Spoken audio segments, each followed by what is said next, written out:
This is Let Your Voice Be Heard, right here on WHCR 90.3 FM, the voice of Harlem. What's going on, radio show people? This is Stanley Fritz, and I am here on Let Your Voice Be Heard on 90.3 FM, WHCR, the voice of Harlem. If you're just tuning in, good. We just started. I'm here with Selena Hill and, of course, Alyssa Fuchs. It's not about them. It's about me. Folks, have you missed me? Have you been following me? Here is where you can follow me. On Twitter at Stan Fritz, on Instagram at Stan Fritz, on Facebook I'm suspended for a month. You can't follow Stan Fritz, sorry.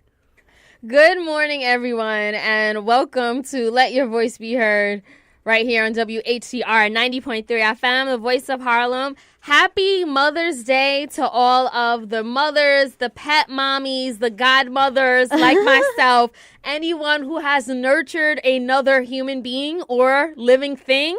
Happy Mother's Day to you. That's fair. Happy Mother's Day to my mother. Love yes, you, Mom. Happy Mother's Day to my mom. Happy Mother's Day to me.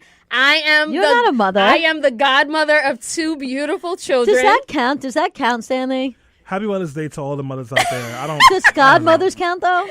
Right, I mean, sure, right. Why not? A little bit. All right, we'll count you today. Do godmothers count? So shout out to Alex. Tune in, tell us what you think, if godmothers count or not. If godmothers count, let me know. Amy, happy Mother's Day, Queen. This is Be Heard Radio, after all. Yes, it is. So, yes, guys, this is Let Your Voice Be Heard, where we talk politics, social issues, foreign policy, and, of course, pop culture every Sunday from 11 to 12 p.m. Eastern Time. And we do that all from a diverse perspective. My name is Selena Hill. You can follow me on Twitter and Instagram at Miss Selena Hill. And shout out to everyone who is already watching via live. I see you, Ben. Shout out to Alex and everyone else. Alyssa? Hey, good morning. My name's Alyssa Fuchs. I am not a mother.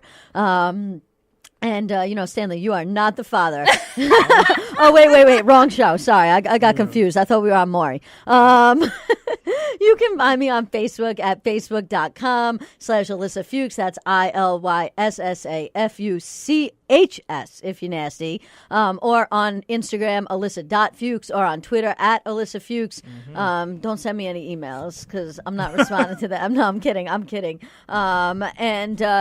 Shout out to all the moms. Really happy to be with you today. And of course, I'm your political and legal correspondent. So I'm here to give you all that political and, really legal breakdown of some of these crazy things that are coming out of these southern states. But, we're going to get to more on that later. Absolutely. So we have a great show lined up. We're going to be talking about the politics of motherhood because there are things that make being a mother even harder, like Republican governors and laws. So we're going to talk about all that. And men. Republican men. And men, yes. So we're going to talk about that. And, of course, if you want to continue to support Let Your Voice Be Heard, please do so on our Patreon account. That's patreon.com/BeHeardRadio. And if you continue to support us, we will support the issues that you care about most. That was a nice ad, Selena. And we'll definitely post that Patreon link in the comments in just a few minutes. Yes. So be sure to also watch us via Facebook Live as well. You can leave your comments there. I just started a Facebook watch party, so leave some comments and we'll try to read them on air. So again, we have a great show lined up. And for people who really, really, really want to let their voice be heard, you can call us up. The number is 212-650-6903. Again, that is 212-650-6903. Or you can even tweet us at BeHeard_radio. And yes, leave some comments. Let me know what you're thinking. We're going to be talking about everything from the Mueller report to Aisha Curry to, again, the politics of motherhood. So don't go anywhere. When we come back, we are going to let your voice be heard. And Alyssa, are you excited about today's show at all? I'm super excited about today's show. We were we weren't here last week, but I'm wow, we're back. It's Sunday, it's raining, but I'm super happy and pumped to be here. It is raining. But I'm very pumped, and I think this is a really important show, and it's obviously timely. It is Mother's Day, and shout out to all the women out there doing the hard work. Yes, the ones doing the hard work. All right, on that note, we're going to take a quick break, but don't go anywhere. This is Let Your Voice Be Heard. Hey. That's still a classic, huh? See with apple juice, mama. Don't you know I love you too? You're not gonna sing along with me? What's going on? I was just listening to you harmonize and hit that note. I was here for it. Okay, Stanley. All right. Well, you know, guys, we are with back. The notes. A little bit. We are back on Let Your Voice Be Heard on 90.3 FM WHCR, the voice of Harlem. If you are just tuning in, this is Stanley Fritz. I'm here after, a 2-week hiatus? It was only like one for me. I don't know where you were last week. You were on workation? Yeah, you were at Broccoli Fest. No, are you kidding me? I wish. I was in the conference in D.C., and then Alyssa and I did the 5-borough bike tour, and that was great, even though we were miserable on the way back. Yeah. Because Staten Island. And also because my knee was really hurting. You know, it's one thing to ride 40 miles on a bike, and it's another thing to ride 40 miles on a bike in the rain when it's cold and it's windy. So shout out to us, because that's an accomplishment. Holla at your boy. But Selena, I'm back, and I'm mad because there's so many things that have been happening in the news, and you guys have not been talking about it because you have not had your Young Ratchet, Stanley Fritz, here. And as a senior vice president of the Young Ratchets, I am finally here to officially bring back the news roundup, the space where we talk about things that made you laugh, cry, curse, flip a table, or maybe even dab on them hoes. But anyways, guys, I want to start the news week off with some major breaking news that's actually kind of old. James Harden, Houston Rockets, out of the playoffs. Gone. Done. Finished. Warriors going to the Western Conference Finals, and without Kevin Durant. Did you guys watch the series? Of course you didn't. I don't like basketball. I didn't, but the NBA trophy came to my job on Friday. All right.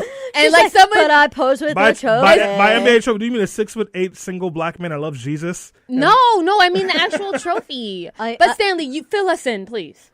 I did already. You did already. Yeah. I only watch the basketball that's on the ice with the sticks and the pucks, but we call it hockey instead. Yes. And it's a really good sport that I like a lot. Mayonnaise. So who are you rooting for? Mayonnaise? Did you just say? Yeah. Who are you rooting for in the playoffs, Stanley? Oh man, I don't know. So the Knicks aren't in. The Lakers definitely aren't in. And right now it's probably going to be. Actually, I think I'm going to be rooting for the Sixers.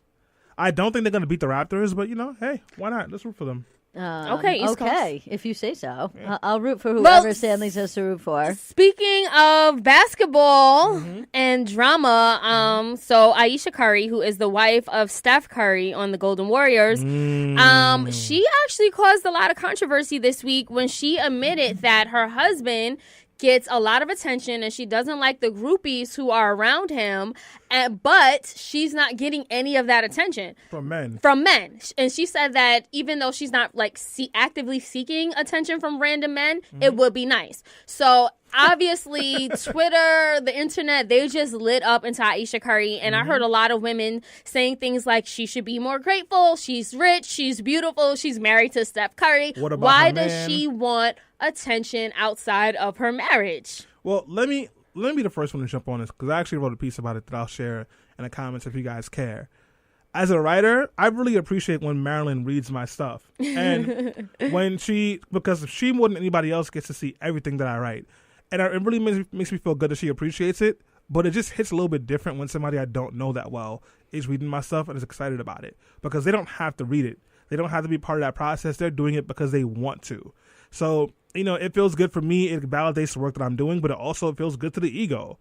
So I kind of thought about it that way when Ayesha said what she said, even though I hope she had talked to Steph about this before, because if Steph had heard this for the first time on a television show with a million other people, I'd be pretty pissed. I think that we're all getting stuck in this idea of this binary and this monogamy when we don't really know the details of her and his relationship. And maybe that's something that has not really been discussed or thrown around. But how do we know that the two of them don't have some kind of agreement where they see other people, sleep with other people? Like, maybe they do, maybe they don't. But I think part of this is driven by society in terms of telling people that, monogamous relationships are the only thing that are, acceptable, and that if people seek attention outside of that monogamous relationship, it's unacceptable. And that may be true for many people. Obviously, you sit down, you have a conversation with your spouse, your partner, and you figure out what you're doing. I know many people that are not monogamous. But fam, real quick, I'm sorry. Steph Curry is not in a polyamorous relationship. But how do you know that? He looks like the only position he knows is missionary. You are not having more than one partner if you're only doing missionary. All right, that may be true, but the point that I'm trying to make is who are we to judge what their relationship is if we don't really know? Well, she put it out there, and I mean, Alyssa, you're in a relationship. Would you mind if your partner's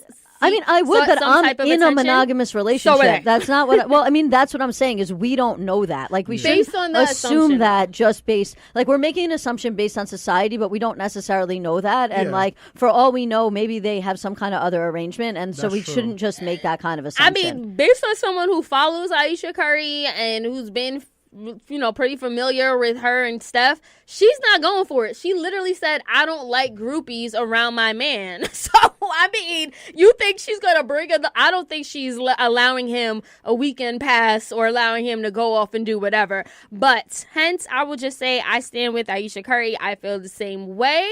And I was really happy that she had that moment of vulnerability. I can't say I 100% relate to her feelings of insecurity, but I will say that all of us as human beings are insecure in some way, and it takes a really strong person to admit that and open up. Well, can I ask you a question, Selena? A personal question. I mean, personal with that. Have you never been walking around and somebody made a comment and you weren't interested in the guy, but it just made you feel like, yeah, I still got it? Sometimes, yeah, but most of the times I reject those comments. But you can reject the comments and still be like, I still got it. Sometimes, yes. Yeah. I mean, it depends on who's giving. If it's the homeless person. No, if it's a homeless person or someone who I'm just not as inviting towards, then I probably would not want that type of attention. Gotcha. Homeless but show. Yeah. All right. Well, don't holler at Selena if you don't have money. That's what she's saying.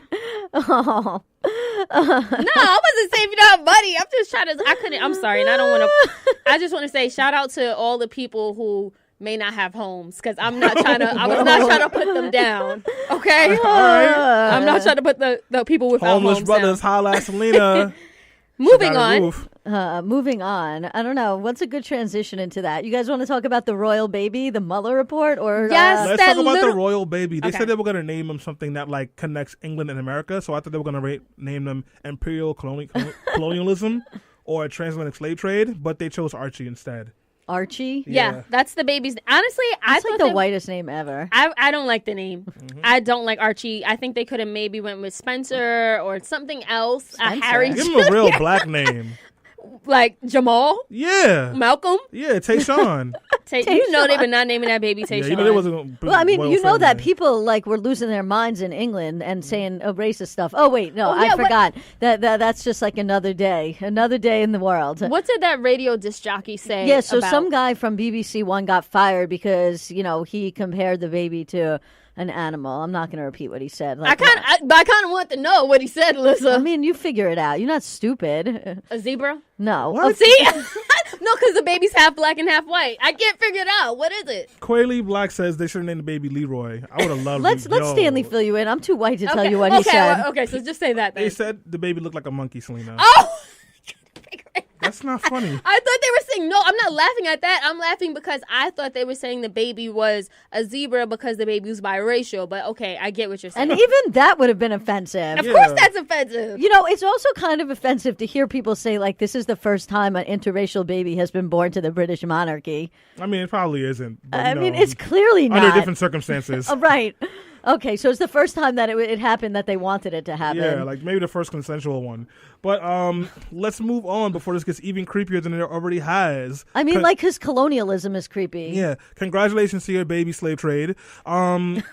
Trump. What's going on with Trump and the Mueller report, Alyssa? Okay, so this week the House Democrats voted to hold William Barr in contempt. That's sort of like a meaningless vote because I guess they theoretically could jail him, but they're probably not going to. Mm-hmm. They're trying to get Mueller to come testify. The crazy president is still crazying. I should say alleged crazy president or alleged crazy alleged crazy so-called president. Did I get that right? Yeah, sounds about right. Yeah, that sounds about right. He's, at the same time calling the Mueller report the Bible, but also saying it's completely untrue. And the time marches on. So here's my thing. So when the Mueller report first came out, Trump was like, oh, it completely exonerates me. I'm innocent. Look at the report. Look at these 4 pages that were extracted or summarizes the report. But then when Congress tries to actually read the full report, he's like, oh, no, executive privilege. I'm going to do everything in my power to stop the U.S. people from seeing this report, even though it costs millions of taxpayer dollars and Robert Mueller and the DOJ spent spent 2 years investigating. I mean, honestly, I still want to see it. I definitely want to hear from Robert Mueller. Hopefully he will testify. And William Barr, from my understanding, he had a great reputation as an attorney. He represented, I think, under Bush 41. And now, soon as he decides to come under the Trump administration, his reputation is going downhill because he continues to defend the notorious liar known as Trump. I mean, look, I was just going to say, this is like if you get close to a dumpster fire, then you usually get caught on fire with the dumpster. Well, he's always been trash to me because he was really pumped up about throwing black people in jail using the war on drugs. He was doing that when he was Bush's attorney general. So, I don't care. The chickens came home to roost. Yeah, the racist chickens came home to burn the chicken cross. Like, who cares? I just want these crazy white people out of office so I can maybe feel slightly better about America being a world power that destroys lives and goes after other countries with not as much power, but lots of oil. Do you care about the Mueller report, Stanley? I do care about the Mueller report. I care about it in the sense that I want to know. I don't think most people give a damn about the Mueller report. Most people are trying to survive. But I want to know if he got peed on or not. I thought it wasn't that he got peed on. I thought he just watched other girls pee on each other. But, I digress.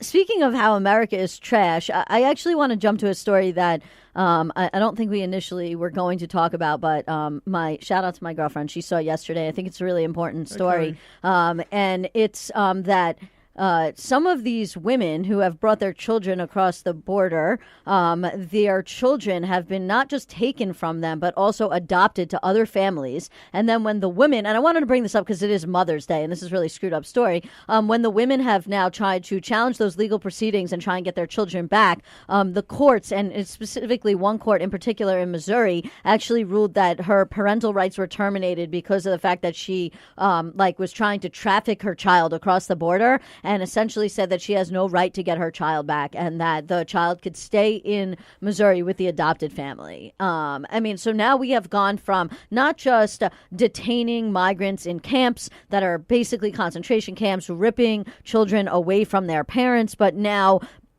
permanently terminating the parental rights of those people that were trying to bring their children here to seek better lives on the grounds that somehow they were harming their children in doing that. And that's just it's terrible because it's Mother's Day, but it's terrible generally speaking because one, it's wrong. And two, we're supposed to be a civilized country. Are we not? And we are just devolving to the point of no return. I don't know where we go from here. There should be some return to the Caucasus Mountains, but it breaks my heart to know how the Trump administration, Trump in particular, has ripped these children away from their mothers. Again, to Alyssa's point, today is Mother's Day, and I think I read a report saying that it would take years for many of these children to even be reunited with their mothers.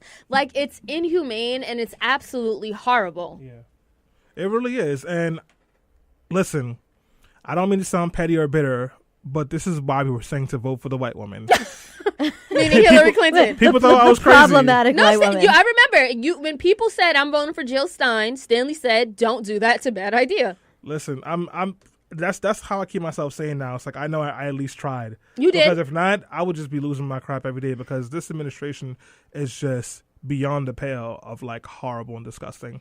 But then again, this administration is just a microcosm of white supremacy. So white people, talk to your cousins. And in on top of that, also, patriarchy. I not to jump too far ahead because I know we're going to get into this as part of our full segment, but one of the biggest reasons why a lot of these laws are now being passed is because they have a Supreme Court that it may look to overturn Roe versus Wade. And again, we're going to get into that in a little while, so I won't jump the gun too far. But to your point, Stanley, this is why elections matter so much, because it's not just about 4 years or 8 years. It's about who sits on the Supreme Court and how that affects our laws. And, since we're talking about horrible news, I just wanted to end with one more horrible story. What? The Colorado school shooting that happened in the past week. We had one heroic young man who put his life on the line to save his fellow peers and students, and he's died. And they're saying that one of the suspects in the shooting was bullied, and joked about joked about shootings and threatened other students for years, and then finally walked in. And so one of the reports that I was reading or at least hearing was saying that a lot of teachers on the first day of class what they're teaching their students is how to prepare for an active shooter situation, which I thought was beyond, because I remember my first day of class, we were not learning about active shooters. Like, we only had Columbine back then, and now it's like something that happens so repetitively.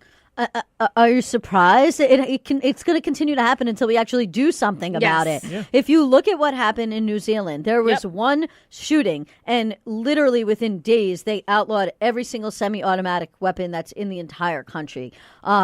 Nothing will change in America unless we do something. And as you all here in this room well know, I like guns. I shoot guns.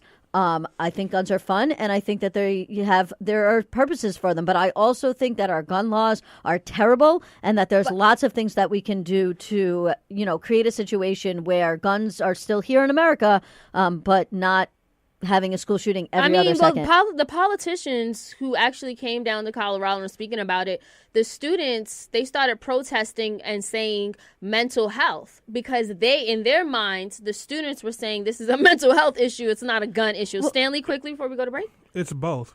Yep. Yeah, there's mental health issues. We don't take mental health seriously. We don't provide health care to people so they can get that taken care of. And we also make it really easy to get a gun. So, maybe let's make it really hard to get guns and really easy to get therapy and counseling. Makes so much sense. Absolutely. Just so that we don't leave anybody out, thank you to Aaron DeCoste, who's been watching, who says just about some of the previous news stories we talked about, that the administration is a microcosm of white male supremacy, and that the Supreme Court is a bastion for white male violence and also white supremacy. Thank you so much, Aaron, for your comments. Yes, thank you for that. And on that note, we do have to go on a quick break, but when we come back, we're going to be talking again about the politics of motherhood. This is Let Your Voice Be Heard. Earl on the beat. Real, give a big Birkin bag, 5-6 figures, stripes on my. We are back on Let Your Voice Be Heard on 90.3 FM WHCR, the voice of Harlem. If you were tuning in, Dara, thank you so much for tuning in. Quaylee, thank you so much for tuning in. If you were tuning in, thank you so much for doing so. We just finished our news roundup where we talk about things that made us laugh, cry, curse, and flip a table. But now we are here for the main event, the politics of motherhood. And because I am a man, I figured it was best that I had this conversation. Just kidding. It's Selena. Go ahead, Selena. Yes, thank you for that, Stanley. Again, happy Mother's Day to all of the hardworking women who've endured hours of painful labor to bring life into this world and then continue to make sacrifices, like my mom, to provide for their children and families. But as if motherhood wasn't challenging enough, the politics behind being a mother and a woman's choice on when and if she wants to be a mom has made motherhood even more difficult. For one, a new CDC report shows that the number of women dying from pregnancy-related complications is on the rise. The report also found that the majority of these deaths are preventable and that Black and Native American women are 3 times more likely than white women to die from pregnancy-related causes due to, and to quote the CDC, considerable racial disparities. Meanwhile, Governor Brian Kemp, the one who infamously stole the gubernatorial election away from Stacey Abrams, he just criminalized abortion in the state of Georgia. Under his new law, women who terminate their pregnancies in the state after 6 weeks could receive life in prison. Right.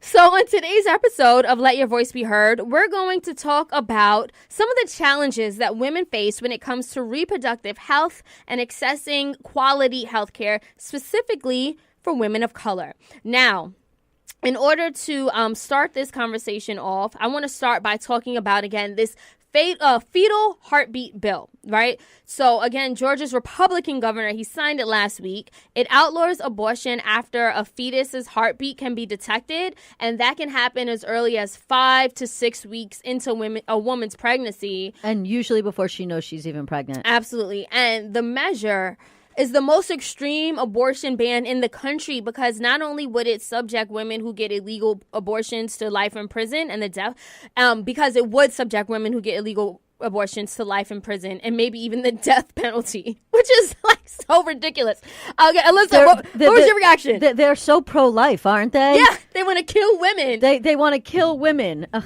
What about if a woman is raped and she gets pregnant? So there are some restrictions. So if you are raped or your life is in danger, then you can continue to get an abortion. But that's only in Georgia, not in Alabama. And so that was my reaction, is that this is not just happening in Georgia. We have 3 different laws that have come out this week. One in Georgia, one coming out of Alabama, and one coming out of Ohio. Now, the one in Georgia is the only one that's actually been signed into law. One thing that we should note is it's not scheduled to go into effect until 2020, which is not for another year. But the reason why there's that period, that 1-year period before it's supposed to go into effect, is because they fully expect that these bills are going to be challenged in court. And actually, they have openly stated that that is their goal. They want these laws to be challenged because they want the Supreme Court to use these laws to essentially overturn Roe versus Wade. And so you don't, as I said, just have this law that's coming out of Georgia, but you also have a bill out of Alabama that goes even further than this. It could make it a crime for somebody who drives somebody to another state to get an abortion, essentially in assisting in a crime if you leave the state of Alabama to try and go get an abortion elsewhere. These laws are extreme, and like I said when I started, they are extreme because a lot of times women don't even know they're pregnant at this time, therefore leaving them absolutely no room or no space to be able to actually get a safe and legal abortion. And therefore, the purposes of these laws are not actually to do anything more than criminalize women for exercising their constitutional right to get an abortion. And, of course, as I said, to try and get that right overturned by the new right-wing Supreme Court that we have because we decided not to vote for the problematic white woman. Selena. Yes. Doesn't like 5 or 6 weeks, can that just be a late period? Oh, you know what? A lot of times, like if a woman, miscarries or something like that and she bleeds out at that time, she does think that it's a late period. Yeah. Women don't know. You're right, Stanley. So you could have not taken care of it within the 6-week time period because you just thought your period was a little late. Right. And maybe yes, it's been a little late or like a little early sometimes because of your pH is off or you're stressed or maybe you're on birth control and you got off. And all those things can cause the period to be late sometimes. And because of that, you think it's late and actually you're pregnant and you don't want a kid. So that could be a thing that happens. Right. Absolutely. And I think that's part of the issue when we talk about motherhood is for some people, it's a choice to not be a mother. Yeah. There are some people that for whatever reason do not want to be a mother. And putting aside whether, people, one, women should be able to make that choice. But 2, this is essentially about men and white Republican men in southern states trying to control women's bodies and women's choices. And at the end of the day, yes, there is some point at which it becomes, and maybe should arguably become illegal to get an abortion. That point is not at 6 weeks. That point has usually been at the point of what we consider to be viability. That's what the Supreme Court has ruled. Generally speaking, that's 22 to 24 weeks. And prior to that, women have, been able to, with many restrictions, obtain abortions. But over the years, we have seen it getting more difficult and more difficult. I mean, and these bills are not new. We've had multiple shows on this. Yeah, we have, where definitely. We've talked about other states that have been trying to pass laws like this. And I want to just say with this law, too, a woman who miscarries because of, let's say for her own conduct, like she's using drugs, if she was to miscarry, she could also be liable for second-degree murder, which is punishable in Georgia by 10 to 30 years in prison. This is, again, the most extreme. Alyssa mentioned we've talked about this in the past, but this is the most extreme. Stanley? I also heard of this about Georgia. It could be Alabama, but that if the woman leaves the state lines to go somewhere else to get an abortion, she can be penalized for murder for that as well. Right, because it's like conspiracy to kill. Yes. Yeah, you could be. There are so many legal implications, and I just want to say that, the decision to carry a pregnancy full term or to terminate it is hard enough for women. I remember I had a very good friend who asked me to go with her to get an abortion. And at that time, she was in an extremely abusive relationship where it was very physical. And even though she was at that time, I think 4 months pregnant, he beat her up while she was 4 months pregnant, and they both knew it. And she was like, Selena, I do not want to bring a child into this world with a man who is liable to hurt me and hurt that kid. And it was very painful and sad. And to know that if we were in the state of Georgia and this was happening in 2020, I would also be locked up because I would be going with her to what they say is conspiracy to kill. I mean, look, I think that's a great example, but it also needs to be said that women don't have to have any reason to want to have an abortion. Absolutely. No, you know, other like not wanting to have a baby is a good enough reason for a woman to say that she doesn't want to have a baby. Absolutely. And you know, this really shouldn't come as a surprise to anybody because literally when Donald Trump was running for office, he was asked. Right. There's a famous clip where he was asked whether or not women should be punished for getting an abortion, and he said, "quote." Yes, there should be some form of punishment. I remember that. And now they are literally punishing women. But I want to talk more about the legal implications behind this because so basically under this law in Georgia, it declares that a fetus is legally human and a resident of the state. So essentially that means that someone who is pregnant but happens to be locked up behind bars, their fetus has independent rights, including the right to due process. This means that the state could be illegally holding thousands of citizens in jail without bond. Ooh, so that's interesting. Now, and I want to throw this at Alyssa because, again, the legal implications are beyond. Go ahead, Stanley. Just one quick policy question for you to answer as well, Alyssa. Are they not thinking about collateral consequences when they're writing this bill? I mean, well, so one, they never think about collateral consequences. They are singularly focused on trying to get Roe versus Wade overturned. Every single person who's in charge of these bills in every single Republican-run legislature in Alabama, Kentucky, Missouri, Mississippi, Louisiana, Georgia, and anywhere else in the South or Midwest, Ohio, that is considering these bills, has come out and stated that their goal is to pass extreme legislation in order to have the Supreme Court consider it. So right now, just to sort of get back to Selena's initial question, is we have a standard that we call the undue burden standard, and that comes from a case in 1992 called Planned Parenthood versus Casey. That's actually where the legal standard does not come from Roe versus Wade. So Roe versus Wade is a case that goes back to the 70s that established that a woman has a constitutional right to seek an abortion because of the fact that she has a constitutional right to privacy and bodily autonomy. In 1992, the Supreme decided the court, Planned Parenthood versus Casey, and essentially they set this standard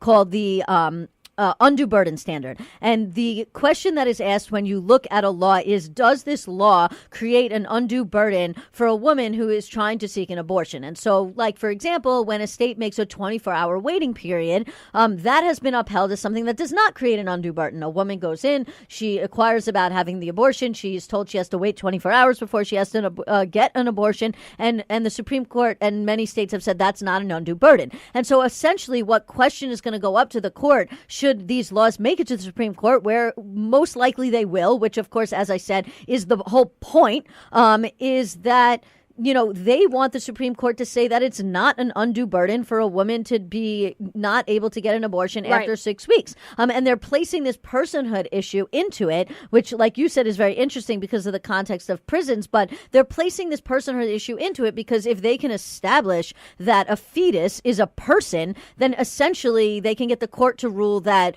Roe versus Wade was wrong, that the standard should not be undue burden, and that you should not have a constitutional right to seek an abortion. And which point the many states are going to outlaw it. There'll be states like New York that do not, but states that do are going to make it hard for you to travel out of state and get an abortion. Right, but again, back to the personhood, because the legal implications behind giving a fetus personhood, it's like you're opening up Pandora's box, because basically in the state of Georgia, if you're saying a fetus is a person and they did not commit a crime, but a pregnant woman is in jail, how are you going to hold that fetus responsible? And I even read that some lawyers are saying maybe they can actually use this law to get a lot of pregnant inmates out of jail. I don't want to see the most extreme abortion law in the country being, hailed by civil rights civil rights activists as a way to get women out of jail. If we want to get women out of jail, then let's change the bail laws. Let's fix the criminal justice system. let's not use an extreme abortion law to, at the same time, ban women from getting abortions. Say, okay, we're going to now if it goes into effect, Alyssa, you don't. At least they can use it for some good. No, I want to see them attack the law and say it's unconstitutional. I don't want them to find the one little piece of the law that they might be able to twist to reform the criminal justice system when there's serious issues with the criminal justice system that need reforming. And, using some abortion law that may have some collateral consequences, not the way to do it. Just real quick, before I go to Stanley, is we're getting a comment from Alice Ritchie. She says the collateral consequences that they did not think about was disenfranchising the black woman vote. This is absolutely designed for that. Stanley, before we go to break? Yeah, this is Georgia, Selena. With a whole bunch of racist, knuckle-dragging white supremacists running in seats of power. You don't think the minute someone tries to use that little workaround to get black women and women out of jails and prisons that they're going to shut it down immediately? It's never going to work. I mean, they're stupid, but they're evil. And sometimes evil stumps smarts. Just to answer a quick question that's coming in, Alice Ritchie asked, so what's the legal standard for personhood currently? So states obviously have been trying to define when life begins, but there really is no current standard. The standard really, again, comes from Planned Parenthood versus Casey, which says that up until the point of viability meaning the point at which the fetus could live outside of the womb on its own, a woman has the right to decide when life begins for herself. And that's essentially why it's a personal liberty decision to seek an abortion, because while some people may believe life begins at conception, other people may not believe that life begins at that point. All right, so on that note, we do have to take a quick break, but when we come back, we're going to talk about the women who actually decide to carry out their pregnancies and then die. This is Let Your Voice Be Heard. I was sad. I'm making a list, I'm checking it twice, and I'm getting them hit. The real ones been dying, the fake ones is lit. The game is off balance, I'm back on my The Bentley is dirty, my sneakers is dirty, but that's how... We are back on Let Your Voice Be Heard on 80.3 FM WHCR, the voice of Harlem. Selena has hate and confusion in her eyes as I'm busting these hot fire rhymes. We have been talking about the politics of womanhood and motherhood, and it is a doozy. Atlanta has some laws now that if you get an abortion after 6 weeks, you can get life in prison. Or if you go across state lines, you can get second-degree murder or conspiracy for murder. This is wild. When we left, Alyssa was explaining what established life viability. Personhood? Yeah, personhood. When you were talking about whether you can have an abortion or not, and she said personhood was considered when the fetus was like old enough and developed enough where it could live on its own outside the woman's body. And how in Atlanta they're changing that to when it's a fetus, when it has a heartbeat, and that's it. So you took it out of the body, it died immediately, but they're saying it's a person at that point. And now I'm going to throw it back to Selena to run the show. Well, real quick before we go back, we got one more comment after the break from Erin DeCoste, who said, my words are men step up, help, raise your voices, never ever vote Republican or conservative if you're in Canada. Thank you for that, Erin. I mean, yeah, absolutely. We need men to step up because abortion is not just a women's issue. It's a men's issue, too. Yeah. Selena? So, yeah, as I mentioned, or at least touched upon earlier in the show, roughly 700 women die or continue to die each year from pregnancy or delivery complications in the U.S. And this makes the United States one of only 13 countries where maternal mortality rates have worsened over the last 25 years. And for Black moms, in particular, those living in rural areas, it's an epidemic. Data shows that Black women are 3 to 4 times more likely than white women to die from pregnancy or childbirth-related causes. In a detailed report from ProPublica, they found that the mass majority of these deaths are preventable. But the reason why this is happening is because, you guessed it, decades of racism and discrimination. Too often, doctors and nurses are not hearing the voices of Black women when they come in. Guys, reaction to this disheartening news, Stanley. I mean, we knew this already. For some reason, racism, white people, and just people in general, actually can't see the humanity in Black people, and they think that like we have a higher pain threshold than other folks, and they just don't listen. One of the best examples we have that is I think Venus Williams it was? Serena Williams damn near had to like fight with the doctors for them to give her a CAT scan because she knew something, an MRI, because she knew something was wrong with her body, and they wouldn't listen. Then when they did it, they found a blood clot that would have killed her if it had gone unattended. We just don't listen to, we don't humanize, we don't respect the lives of black people. And until something about that changes, this is going to continue to be a problem. Right. And I want to say, so, on the campaign trail, 2020 presidential hopefuls, Senator Kamala Harris and Elizabeth Warren in particular, they are highlighting this issue and the disproportionate rates of black women dying during pregnancy or afterwards. So, Alyssa, I want to get your take on, we know this is happening.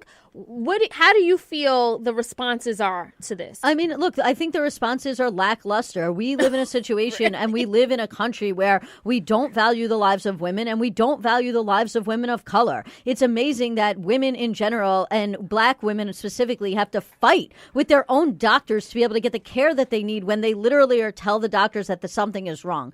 And yet nothing gets done. And this is just one story, the Serena Williams story, but you can go find multiple stories. I just literally typed in Elizabeth Warren maternity bill, and I found 5 articles about women of color who were in good health, who went into the hospital to give birth to babies and literally never came back out of the hospital. And in one case, literally this woman was begging the doctor to do a C-section because she knew something was wrong, and it took them 10 hours to finally give her the procedure. And when they gave her, by the time they gave her the procedure, the baby survived, but they found 3 liters of blood in her abdomen and she ended up dying. And this was a woman who worked out every day, ate healthy, took her neonatal medications. And we'll just get into the fact that there's also a lack of health care in a second. But, it's just we don't value women in this country and we don't value black women. I'm glad that you did Google Elizabeth Warren's plan. I don't think it's lackluster. No, not her plan. The way we treat women in this country is lackluster. Got it. Thank you for clarifying that. So the responses we're getting on the presidential trail, I think, are well needed and deserved. So again, Kamala Harris, Elizabeth Warren, Cory Booker, and also they're also talking about this issue. Now, Elizabeth Warren has gone as far as to say that she wants to hold healthcare systems accountable for protecting black moms or not by hitting them in their pocket rather than paying separately for each visit or each procedure. Elizabeth Warren has a model that would set one price for the entire episode of care and then hold the healthcare systems accountable for the outcome. And this is what she wrote in an article published on Essence.com, that the data show that these so-called bundled payments give health systems both greater incentives and greater control to improve results. So let's talk about, again, Elizabeth Warren and all of these presidential candidates who are saying, I have a solution. Stanley? Well, Elizabeth Warren has had the realest solutions that I've seen so far, and we have to do this because these doctors, no one's gonna be held accountable until they're actually held accountable and they're hit where it hurts, their purses, their dollars. So I'm really excited about Elizabeth Warren's policy. I know she's the most interesting candidate right now because she's not a white guy who yells about socialism, or Joe Biden, who has problematic policy on black people but was friends with a black guy for 8 years. And also is touchy-feely, just a little. A little bit handsy, but this is something we should be paying attention to, and I want to support it. To your point, I mean, Elizabeth Warren has said some problematic things against people of color as well. Yeah, but she said problematic things, but she's pushing good policy. Aren't they all, Stanley, at this point? No. She's the only one who's actually pushing real policy.